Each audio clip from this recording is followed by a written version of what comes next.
The order of the day is going to be, as soon as Mike gets here off his call, he'll be kind of talking about his experience with AEA and was the history of some of the trees here on his farm and some of the changes he's been able to make. And then we're going to take a walk up through the trees and explain some more. David will be talking about what he was thinking behind making some of the changes. He's been the primary consultant here for the last 3 or 4 years, and to help us kind of walk through the changes that have been made from our perspective as far as programs and nutrient applications and things like that. We've got a series of ideas we call our core concepts, and one of those is that plants have an immune system, just like people. Plants in different situations have immune systems that can react differently. Just like 5 people in a room can be exposed to the same germs and only 1 or 2 will get sick, the same works for plants. You can have powdery mildew spores in an area, and if a tree is actually susceptible to it, it can start an infection. But if the tree's immune system is functioning properly, then it'll have an inherent resistance to those spores and to that infection starting. And what we do is kind of learn the keys to being able to turn that immune system on and help it become as functional as possible. One of the other ideas is that a lot of our fertility programs are, in a sense, creating the problems that we're dealing with. We've come to the understanding that overusing nitrogen in the wrong form, nitrogen without being balanced by things like magnesium and sulfur and moly can actually cause the tree to become more susceptible and actually kind of bring in some of the insect issues and the disease issues that growers deal with in a lot of situations. And a lot of what we do is bring the tree back into balance nutritionally, be able to give the grower very strong feedback, very accurate feedback on what's out of balance and how to make those changes, and also how to provide supplemental materials that can be able to fill in some of the holes. And we do focus a lot on trace mineral nutrition. There are a lot of these key functions in a plant, a lot of the enzyme pathways, a lot of the reproductive function, a lot of the immune function has trace minerals like manganese, like zinc, like copper as a key part of that pathway. And when those materials are missing from a fertility program, or when those materials are coming in the wrong form, then it's very hard for that tree to reach its optimal function and performance. And part of our success has been in providing the right form of the material, at the right time and during the tree's life cycle, and be able to fully energize or fully make effective those pathways. One of the other ideas that we work with, also kind of a corollary to that, is that soil biology can feed the plants in ways that we can't.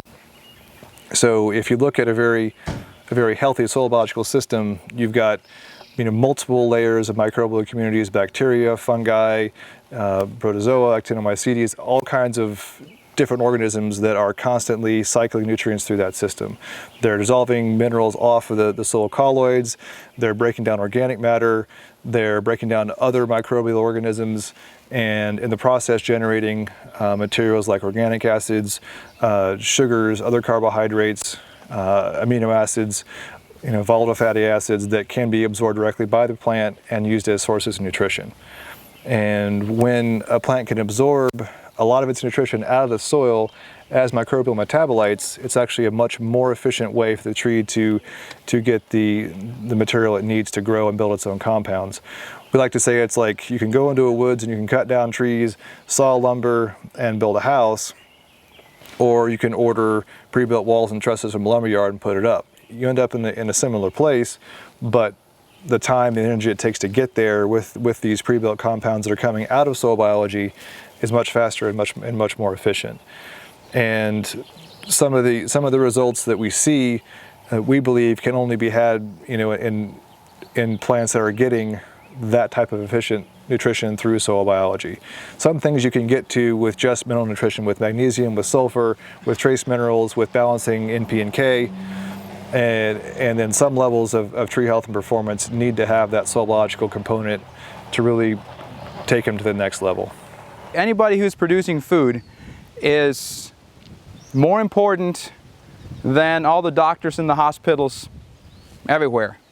Because doctors in hospitals can only treat sick people. People who grow food can help prevent people from becoming sick by growing food that is higher in nutrition. We all know that we feel better when we take our vitamins, we take our minerals, we're more energized. Why not get that from food and get it from the source and the form that we were designed to get it from? So that's why we're here, and that's why I'm here, and that's why I get up every morning. It's not for my paycheck, but it's to help growers like you who, I am sure, think about the people who eat your food. And the benefits of all of that is that when we have plants that have higher levels of minerals and higher levels of nutrition in the correct form and the correct balance, guess what? Farming suddenly becomes a lot easier and a lot funner and a lot more profitable. So it's pretty much a win-win-win situation all around. And that's why we have so much fun. So I guess we invite you to join that fun. So in 2012, it was when I first heard of the Dalles, Oregon, and we were in Columbus, Ohio, when I met Mike Omeg. Mike told us that he's fairly happy with where he is, but he's kind of hit a plane where he feels he can't go higher with, different trellising methods and all of that. He felt like he had kind of reached a plateau, and he wanted to really focus on the soil and the health of his plants. And so he was looking for somebody to work with on that. And we met up. We started looking at where Mike was. What were the nutrition he was applying? What was the timing that he was being applied? What were the challenges that he was looking to overcome? Which is what we do with all farms. We look where you are, we look where you want to go, and then we help you draft a roadmap. It depends on how you want to get there and how fast you want to get there that determines the route that we help growers put together. So looking at the information that Mike had in 2012 and looking at the challenges he was trying to overcome, which were, he was really having a challenge with cherry splitting. He had a major problem with powdery mildew, and he was just looking for overall size and firmness of his cherries. Size and firmness was the first thing on his list in the email that he sent to me. So with that we kicked off, and we started with looking at soil samples, and then we put together a fairly generic program looking at how do we enhance photosynthesis. We put some magnesium in the program to enhance photosynthesis.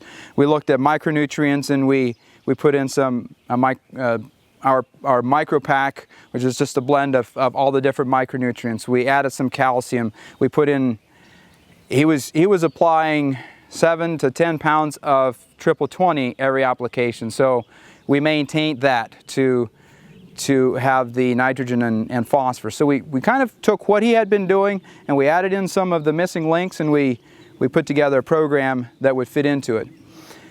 We started with 37 acres that Mike was doing, and Mike is very much detail oriented. He measures everything, and he wants to know how it works. So his idea was that we'd do this for 3 years, and then if it paid, great, and if it didn't pay, then our time would be over. And we asked at that first conversation that John and I had with Mike, we were talking, he gave us the blocks and the specific ones we were working with, but we then asked him for a block to work with that we could do exactly what we wanted to do with it. Not with his program, just we wanted to be our block. And so that's how I got 12 acres of cherries in Oregon and didn't pay a dime for it. Of course, I haven't gotten a penny from it either, but we've had a lot of fun. So Mike gave us 12 acres, which is the block that we're going to be walking today. And they were badly infested with bacterial canker. Mike said they've got, one more year and we're tearing them out. We started working with that block. The other blocks we were working with responded quite well. This block was just not really, it was better, but it was not doing what we wanted it to do, which is when Jason, and I think Gary, you might have been on that trip too, made a trip out here. And they walked the orchard and started looking at things, and they determined that there was something wrong with the roots. And today, when we walk that block, I want you to look for bacterial canker and see if you can find some bacterial canker that's active. We walked the block last night and I wasn't able to find any. So what happened? As we started with that basic generic program that we had, that we just outlined based on the information that we had, and we did sap analysis, which you might think, well, we'll just do tissue analysis. And there's a very important difference. When we talk about sap analysis, it's kind of a bloody example, but maybe I'll give it anyway. If you went to the doctor and you asked the doctor for an analysis of how much calcium you had and if you had enough calcium in your body, and he said, all right, well, we'll do an analysis, and he cut off your arm and he sent the whole arm in and they tested it, you probably have plenty of calcium because of all the calcium that's in your bones, right? But what if the doctor took a blood sample? Would you get the same calcium reading? Probably not. Probably not. And so that's one of the big differences between a tissue sample and a sap sample. Tissue samples they're measuring all of the minerals that are used to make up the leaf, that are structural in the leaf and will not be a part. There's no indication of how much is actually available to move into the fruit. The other part that differentiates the sap analysis from the tissue analysis is that the tissue analysis generally only measures one area of the plant. So sometimes they do the bottom leaves, sometimes they do the middle leaves, and sometimes they do the top leaves. With sap analysis, we do the youngest fully developed leaf and the oldest viable leaf. And what that does, and the reason that that's such a big difference, is some nutrients are mobile within the plant. Nitrogen, potassium, magnesium, phosphorus are very mobile within the plants. And what I mean by saying mobile is that the plant will draw nitrogen or potassium or any mobile nutrients from the lower leaves and move it into the new shoots and into the fruit as needed. But calcium and boron and most of the micronutrients are very immobile. So your deficiencies of the immobile nutrients will always show up at the top of your plant. The deficiencies of your mobile nutrients will always show up at the bottom of your plant. So when you look at a tissue sample, you must always ask, is it the top or is it from the bottom? Because if it's from the top, you will very rarely see a potassium deficiency. So you might have, and I've experienced this where we sample cucumbers or looked at cucumber tissue samples before we had sap samples, and it's like we got plenty of potassium, but there's obvious symptoms of potassium deficiency. How could that be? And that's simply because the potassium was moving from the older leaves to the new leaves, and therefore the symptoms were not showing up on the tissue sample because we were sampling the new leaves. So the important difference between sap analysis. And so we took that original program that we put together, which we kind of it was kind of a shotgun approach where we tried to cover all the bases. And then we used sap analysis and we adjusted that program based on the sap analysis. Every application, it's like we tweak this down and tweak this up, and we don't need potassium, and so very quickly triple 20 was moved out and we got a different phosphorus and a different nitrogen source to replace that because we didn't need 20% potassium. Potassium competes with calcium. We were trying to get calcium into the fruit to have a stronger cellular structure so that we have less splitting. And so we, triple 20 went out and we replaced that. And that's basically what we did all along, is just look at what the plant was telling us and then changing and adjusting according to that. And it's been amazing what's happened on Mike's farm and across the country. When you listen to plants, they will tell you what they need, And when you give them what they need, they will give you what you want.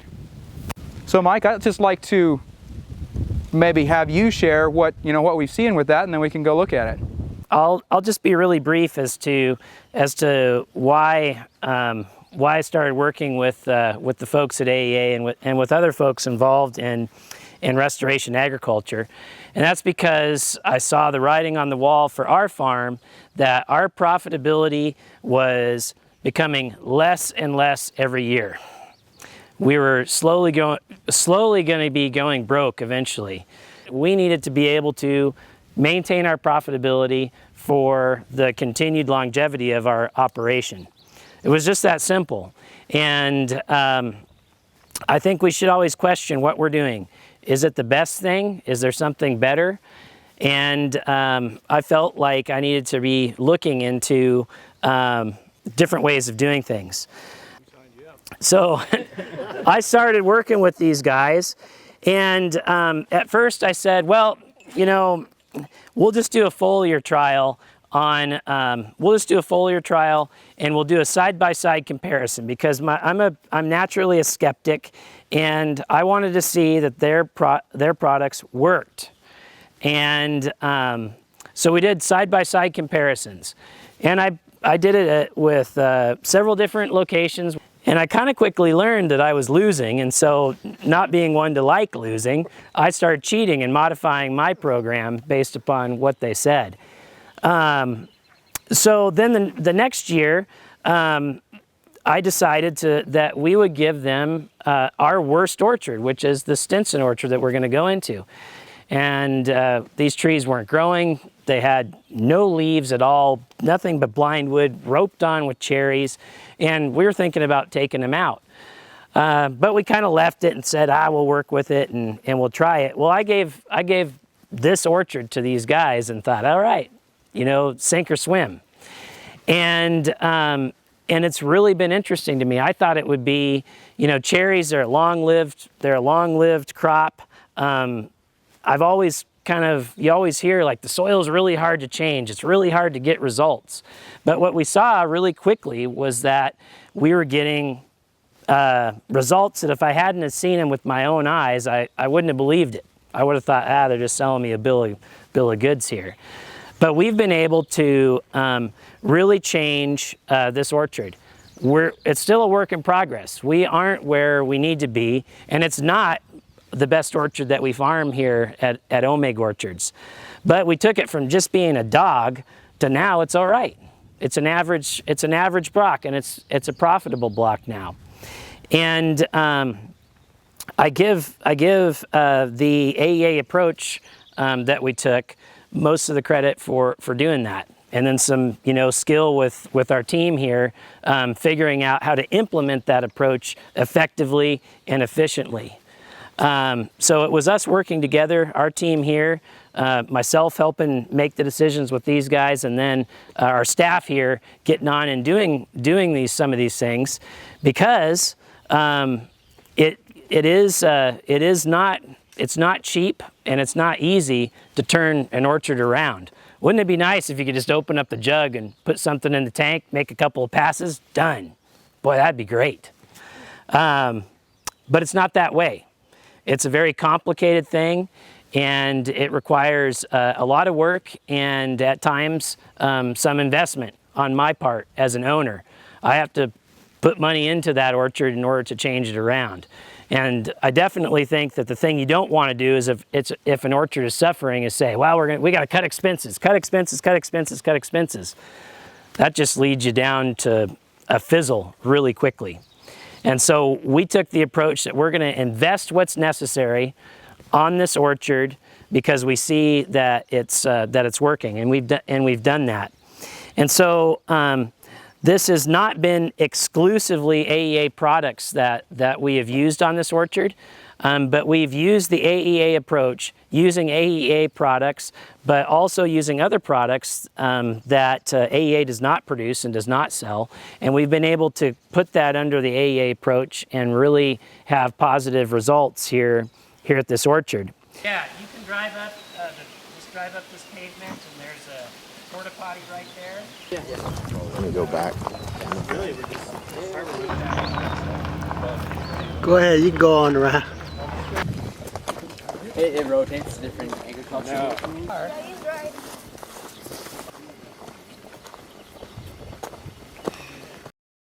What we think happened with this block is that we had a negative impact from an herbicide that we were using in the orchards. We don't know that for sure, but that's what we suspect, and we believe that herbicide suppressed the root development of these trees. So what we saw a lot of before was we saw these really weak leaves that just looked really sick, and the trees were really yellow. And we had a significant amount of blindwood in the trees. So the only place where we had any sort of growing points was at the outside of the tree, which is not a good situation. It really produces an inefficient tree. And interestingly enough, the pollinizers in these blocks weren't affected. It was only the Regina. Don't know why. This is a young pollinizer tree here, and you can see it looks pretty good. There's nice lush growth and big leaves there. But then this is a Regina tree next to it. You can barely see it because there's so little of the tree left. And it had no shoot extension, and it was just literally at the end of these blank branches. There were just little tufts. So that was the challenge that we faced here, was how do we turn this around? So we started out by applying compost and mulch. And then we started working with advancing ecoagriculture because we saw that the compost and mulch by itself wasn't doing what we needed it to do. So we started doing a comprehensive program here of really intense foliar nutrition sprays. I was spraying on products that I never used in the past, like manganese and copper, and a lot more boron than we'd ever used. And we were following sap analysis guiding us with these applications. What I really like about sap analysis is it allows me to see in real time exactly where the minerals are going that are important to the trees. And by the way, it's not just N, P, and K that are important to the trees, it's everything. Sap analysis allows us to be economical in our use of these products. So we aren't overusing anything, and it's just as expensive to screw up and underuse something if your trees need it and not be putting it on. So we were really successful in turning this block around, and now these trees aren't perfect, very few trees are, but what I see here is now I see trees that have they have much more increased vigor. We actually have shoot extension here, and Regina is a tricky variety because usually there's only like 2 or 3 tons an acre, if that, in Regina, and now these suckers are loaded. So are we going to be able to size these cherries? I sure hope so. And the only reason I have hope is that we have shoot extension and we have vigor, so the tree is sizing the cherries and growing. This orchard was also exposed to really cold temperatures in the 2014 freeze, and that complicated our job because we had the experience on our farm that Regina was more harmed by the cold weather than any other variety. These trees survived the cold and have done they're doing quite nicely. You can see here that one of the reasons why this orchard is a challenge is that the soil is very poor. We have some really great soil on our farm, and then we have some real junk, and this is what we would categorize as the technical term as junky soil. Where there is soil here, it's pretty marginal, it's pretty heavy. It's been farmed for a really long time. Dry land irrigation's hard on land. All your topsoil washes off over time, and this was in dry land irrigation for quite some time. So we've been able to turn this orchard around, and suddenly we started seeing white roots when we dug, and And we had shoot extensions start. It was really amazing. Once we put this stuff on, I thought, oh, you know, this seems like frog's eyes and newt's tails to us. But the orchard started to grow, which it hadn't done in years. I mean, it looked like those pom-poms in that picture there. So I was surprised. One of the other things that was really a different thing for Mike was post-harvest foliar applications of nutrition.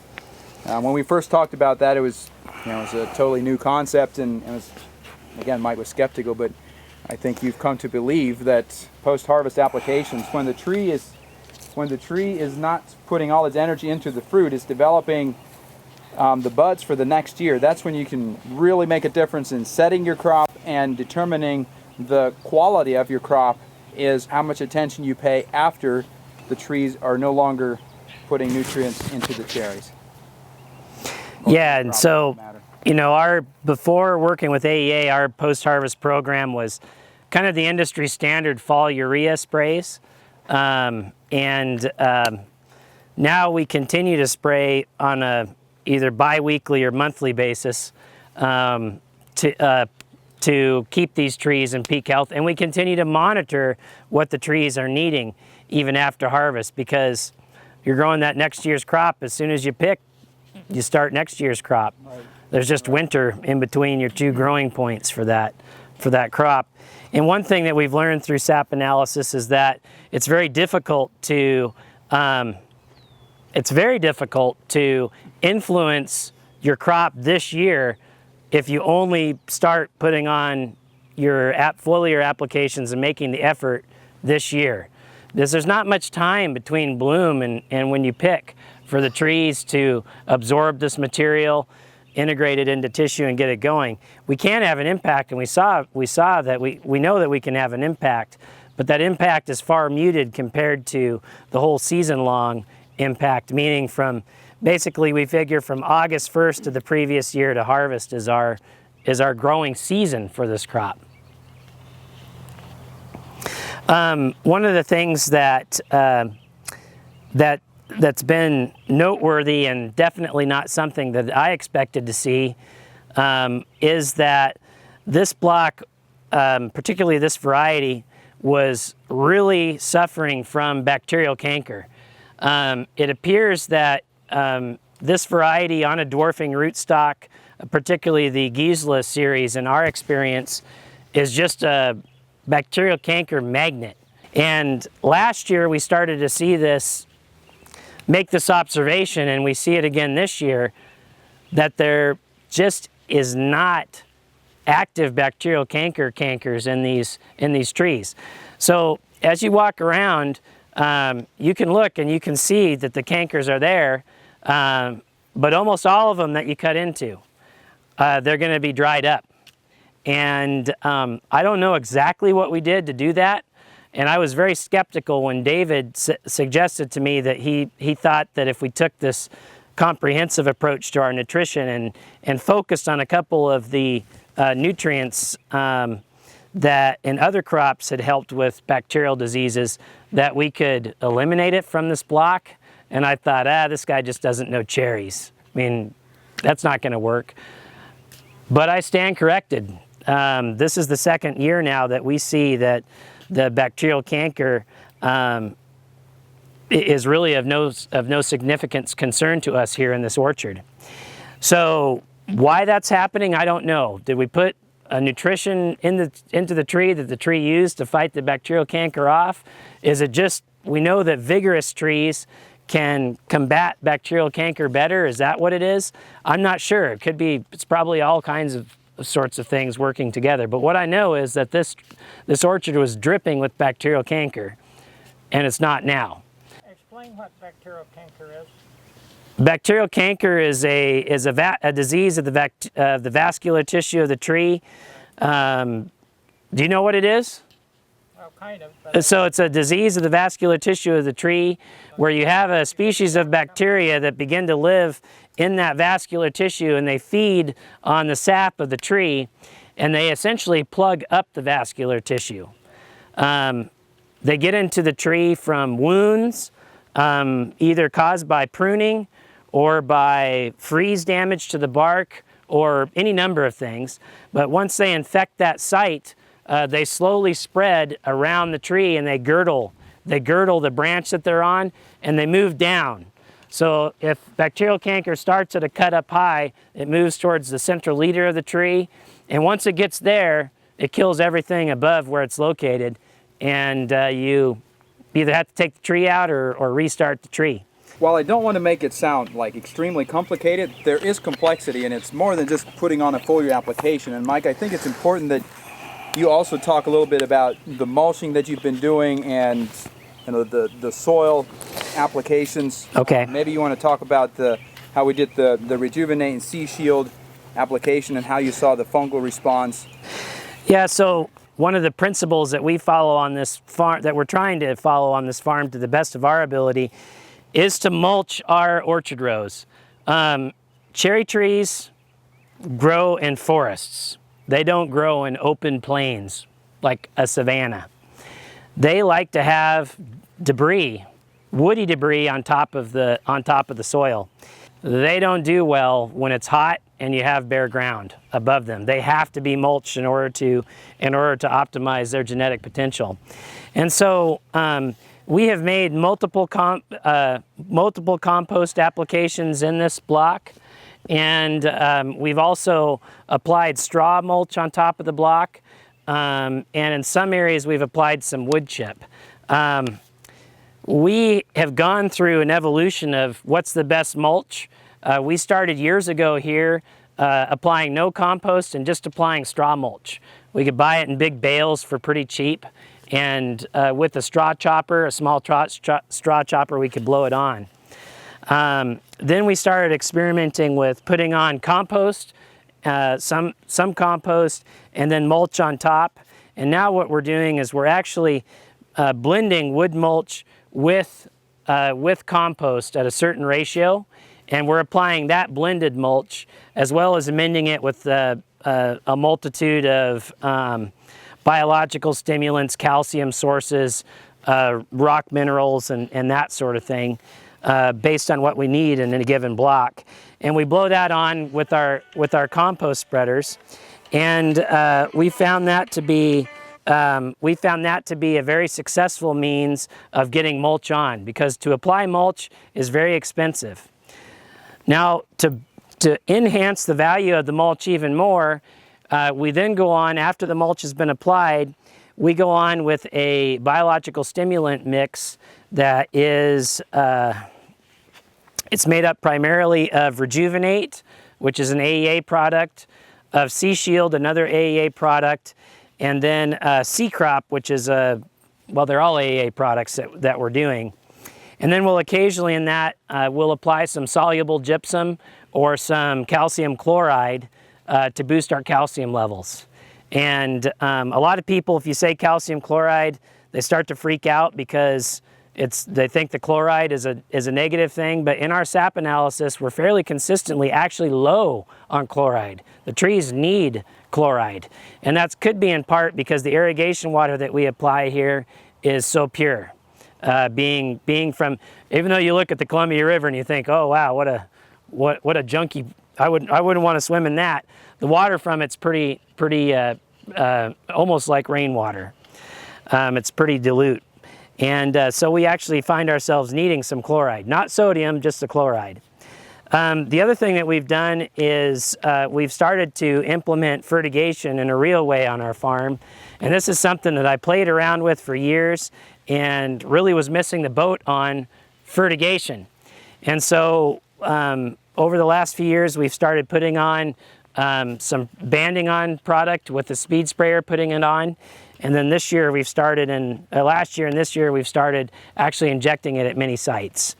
And so we are taking a real broad approach to how we're putting nutrients on, because foliar application is probably the least efficient way to get nutrients on, because the tree naturally wants to be absorbing its nutrition through its roots. That's what it's most adapted to doing. And I kind of liken it to if we need something in our body fast, like we were stuck out in the desert and we need water, the doctor will give us an IV. but you have to pay a pretty expensive medical bill to go down and get that IV, right? So to me, that's what the foliar applications are, is they're a way to sort of jam into that tree what we need to get in there, and we can get it in there fast, but it's expensive. The soil is going to be our long-term approach. And so one of the principles that AEA taught me that really resonated with me is this idea of the process of restoration that we're doing here on our farm. And so what we're doing first is we're using foliars intensively to get the trees what they need right now because they lack it. And then we're focusing, we're at the same time, we're focusing on the soils and improving our soils through the mulches, the biological stimulants, and the products that we fertigate, and then bulk corrective applications with lime, gypsum, and that sort of thing. We're taking the approach of restoring our soils, but with the idea in mind that we can, over time, reduce the amount that we put on foliar and have the soil, as the biology becomes more active and as the nutrition in the soil becomes better balanced, we'll have the soil providing a lot of what that tree needs. A foliar is the fastest way to rebuild the soil. When you have healthy plants, they produce more sugars, and when they produce more sugars, they push more of them out through the roots. And when they do that, they feed more bacteria and more microbes. And when you feed more microbes and bacteria, guess what? They digest more minerals. And when you have more nutrients in the tree, they become healthier and they produce more sugars. And it's just an ever-increasing cycle where those foliars are doing more than just providing this tree with the nutrition that it needs today. It's building the soil, and it's expediting the process of rebuilding that soil. And when that tree gets to the point where you have waxy, shiny leaves and it's building high levels of fats and of plant secondary metabolites, and you start pushing those out through the roots, those are digested by the fungi, and now you're building carbon. You're not only just stimulating bacteria, you're also stimulating, supporting the fungi, which will build the carbon. So it's really, the foliar does a lot of things. And it's the most efficient way to restore the soil. So these Regina trees here, which is a variety that's known to be resistant to powdery mildew but not immune, we haven't sprayed any fungicide in this block. This is its 3rd year. We sprayed no fungicide in this block at all, at any time, on the pollinizers or on the Regina. And David's going to offer a $5 gift certificate to anybody that can go out there and get a leaf that's covered in powdery mildew here. You'd have a very hard time doing that. But more interestingly is I took a step even more in that we had not seen any powdery mildew in our sweethearts, which are here. And maybe let's go to that next. And we'll talk about some of the interesting things we're seeing there, and can take a break to answer some questions then. Were you just calling me? Yeah. He gives some feedback, he's very helpful, and he's very pragmatic too. Yeah. Circle back eventually for those who don't want to walk. I'm only 2 hours and 40 minutes. We're going to circle back down to where we were after a short trip. One of the things that I mentioned was that we cut down on our use of powdery mildew products down in the Regina block, and that's a pretty easy decision to make because we have good experience that powdery mildew is fairly resistant, or excuse me, that Regina is powdery mildew resistant. Not immune, you can still find it, especially later in the season if you haven't applied any fungicide, but we haven't seen that here. And so what we did starting last year and then again this year is we started applying our fungicide in these sweethearts, which is a highly susceptible variety to powdery mildew, if not one of the most susceptible varieties to powdery mildew. And so we started cutting back on our fungicide applications here. And at present, we're doing every other mildew spray on this block. And I'm not saying that we have no mildew because I don't want to speak in absolutes. I'll put $5 on it. But David, what I'd like to do is, as we're walking back, see if you can find some mildew in here. And if I were to ask an average cherry grower, hey, do you think you could find some mildew in a sweetheart block? Everyone would say yes, I think. But I think you would have a hard time finding it here. And if you did find it, I don't think there would be that much. But we'll see. I could be totally wrong. It wouldn't be the first time. But one of the things that we're seeing with, as we take on this approach, and as we're restoring and bringing up our soils and improving our tree overall health, is that the trees themselves appear to becoming resistant to bacterial canker, very likely, and also very likely mildew. Now, I think it's premature. I don't have enough experience under my belt to say with certainty that this is the approach that everyone should take, and that I'm not going to have any problems with bacterial canker or with mildew. But I find it pretty darn incredible and quite exciting that we don't have powdery mildew issues in this block, and that we don't have bacterial canker issues in the block below. And I don't think it's a stretch for me to say that a good reason why that's happening is because we are taking this comprehensive AEA approach to these blocks.